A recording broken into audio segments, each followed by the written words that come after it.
खेड कृषी उत्पन्न बाजार समितीच्या चाकण येथील महात्मा फुले मार्केटला रविवार आणि सोमवार अशी सलग 2 दिवस सुट्टी असल्याने शनिवारी 25 जानेवारी रोजी कांद्याची आवक वाढली। कांद्याची 6000 क्विंटल आवक होऊन कांद्याला 3200 रुपयांपर्यंतचा भाव मिळाला। कांदा उत्पादकांनी यंदाच्या हंगामातील कांद्याच्या पिकाबाबत नेमकं काय सांगितलंय जाणून घेऊया। संतोष रामदास खरे, खैरनगर।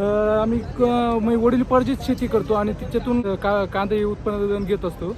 तर ह्या वर्षी जर पाहिलं तर कांद्याचं जे हवामान आणि लागवडीचा खर्च ते जर पाहिलं आणि रोपाची जी क्वालिटी भेटली आम्हाला बियाणं जे भेटलं ते अतिशय निष्कृष्ट दर्जाचं भेटलं। त्याच्यामुळे ना जे कांद्याचं उत्पन्न निघायला पाहिजे होतं त्याच्यातून सर्वसाधारण खर्च पण वसूल होत नाही। आज जवळपास सव्वा एक एकरामध्ये आमची ही जवळपास 30 ते 35 पिशवी कांद्याची निघलेली आणि त्यामधून ही अशी रोपाची क्वालिटी भेटल्यामुळे कांद्याचे खूप मोठ्या प्रमाणात नुकसान झालेली।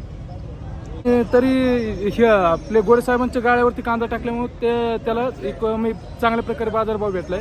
त्याचा हा रेट जो आहे तो 2425 रुपये असा बाजारभाव भेटलेला आहे।